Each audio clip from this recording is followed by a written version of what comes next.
ಸ್ನೇಹಿತರೆ, ನಮ್ಮ ಮನೇಲಿ ಈ ಒಂದು ಕಂಫರ್ಟ್ ಮೊದಲು ಯೂಸ್ ಮಾಡ್ತಿದ್ವಿ.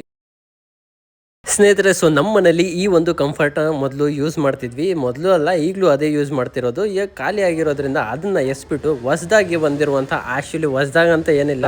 ನಾವು ಡಿಮಾರ್ಟಿಗೆ ಹೋಗಿದ್ದಾಗ ಕಂಫರ್ಟ್ ಇರಲಿಲ್ಲ. ಅದೇ ಜಾಗದಲ್ಲಿ ಈ ಒಂದು ಸಾಫ್ಟ್ ಟಚ್ ಒಂದು ತಗೊಂಡ್ರೆ ಒಂದು ಫ್ರೀ ಅಂತ ಇತ್ತು. ಯಾವನ್ ಬಿಡ್ತಾನೆ ಹೇಳಿ ಆಫರ್ ಇದ್ದಿದ್ದಕ್ಕೆ ತಗೊಂಡು ಯೂಸ್ ಮಾಡ್ತಾ ಇದ್ದೀನಿ. ಅದಾದ್ಮೇಲೆ ತಗೊಂಡ್ಬಂದಾದ್ಮೇಲೆ ಚೆನ್ನಾಗಿದೆ, ಪರ್ಫಾರ್ಮೆನ್ಸ್ ಕೂಡ ಚೆನ್ನಾಗಿದೆ. ಅದಕ್ಕೆ ಕಂಫರ್ಟಿಗೆ ಒಂದು 5 ರೇಟಿಂಗ್ ಕೊಟ್ರೆ ಇದಕ್ಕೆ ಒಂದು 4.5 ರೇಟಿಂಗ್ ಕೊಡ್ಬೋದು. ಈ ತರ ಒಂದು ಆಫರ್ ಗಳಲ್ಲಿ ಸಿಗುವಂತ ಐಟಮ್ಗಳನ್ನು ತಗೊಂಬೋದು, ಯೂಸ್ ಮಾಡಬಹುದು. ಸೊ ನಿಮ್ಮ ಮನೆಯಲ್ಲಿ ಯಾವ ಒಂದು ಕಂಫರ್ಟ್ ಅಥವಾ ಯಾವ್ದು ಈ ತರ ಲಿಕ್ವಿಡ್ ಯೂಸ್ ಮಾಡ್ತೀರಾ ಅಂತ ಹೇಳ್ಬಿಟ್ಟು ಕಾಮೆಂಟ್ ಅಲ್ಲಿ ತಿಳಿಸಿ. ಸೊ ನೋಡೋಣ ಯಾರ್ಯಾರು ಯಾವ್ಯಾವ ತರ ಯೂಸ್ ಮಾಡ್ತಿದಾರೆ ಅಂತ ಹೇಳ್ಬಿಟ್ಟು ಎಲ್ಲ ನಮ್ಮ ಫಾಲೋವರ್ಸ್ಗೆ ಮತ್ತೆ ನೋಡುವಂತ ವ್ಯೂವರ್ಸ್ಗೆ ಗೊತ್ತಾಗ್ಲಿ. ಅದಾದ್ಮೇಲೆ ನಾನು ಹೊರಗಡೆ ಹಾಕಿರುವಂತ ಬ್ಲಾಂಕೆಟ್ ನ ಮೊಡಚ್ಕೊಂಡು ತಗೊಂಡೋಗಿ ಒಳಗಡೆ ಇಡ್ತೀನಿ. ಬ್ಲಾಂಕೆಟ್ ನ ಒಳಗಡೆ ಹೋಗ್ಬಿಟ್ಟು ಇಡ್ಬೇಕಾದ್ರೆ ನಮ್ಮ ವಿನಾಯನ್ ಒಂದ್ಸತಿ ನೋಡ್ದೆ ಗುರು, ಈ ರೇಂಜಿಂಗ್ ಮಲ್ಕೊಂಡ್ತಾರ ಬೆಕ್ಕುಗಳು. ನಿಜವಾಗ್ಲೂ ನಮ್ಮ ವಿನಾಯ ಕ್ಯೂಟ್ನೆಸ್ ನಿಜವಾಗ್ಲೂ ಸಖತ್ ಕಟ್ತು. ಈ ರೇಂಜಿಂಗ್ ಮಲ್ಕೊಂಡಿಲ್ಲ. ಸೊ ಅದಾದ್ಮೇಲೆ ನಾನ್ ತೊಳೆದಿರೋ ಬಟ್ಟೆಗಳನ್ನೆಲ್ಲ ನೀಟಾಗಿ ಒಣಗಾಕ್ಬಿಟ್ಟು, ಇನ್ನೊಂದು ರೌಂಡ್ ಹಾಕಿರೋ ಬಟ್ಟೆ ವಾಷಿಂಗ್ ಮಿಷಿನ್ ಅಲ್ಲಿ ತೊಳೆಯೋಕೆ ತನಕ ನಾನು ಮತ್ತೆ ಏನಾಯ ಆರಾಮಾಗಿ ಕೂತ್ಕೊಂಡಿದ್ವಿ. ಅದಾದ್ಮೇಲೆ ಆ ತೊಳೆದಿರೋ ಬಟ್ಟೆಗಳನ್ನ ಕೂಡ ಒಣಗಾಕ್ ಹಾಕ್ಬಿಟ್ಟು ಅದಾದ್ಮೇಲೆ ಎಲ್ಲ ಎತ್ತಿ ಇಟ್ಬಿಟ್ಟು ಸೀದಾ ನಾನು ಹೊರಟಿದ್ದು ಸಮೋಸ ತಗೊಂಡ್ಬರಕ್ಕೆ. ಸೊ ಕೆಲಸ ಮಾಡಿ ಸಾಕಾಗಿತ್ತು, ಸಮೋಸ ಒಂದು ತಿನ್ನೋಣ ಅಂತ ಬಿಟ್ಟು ಸಮೋಸ ತಗೊಂಡು ಹಿಂಗೆ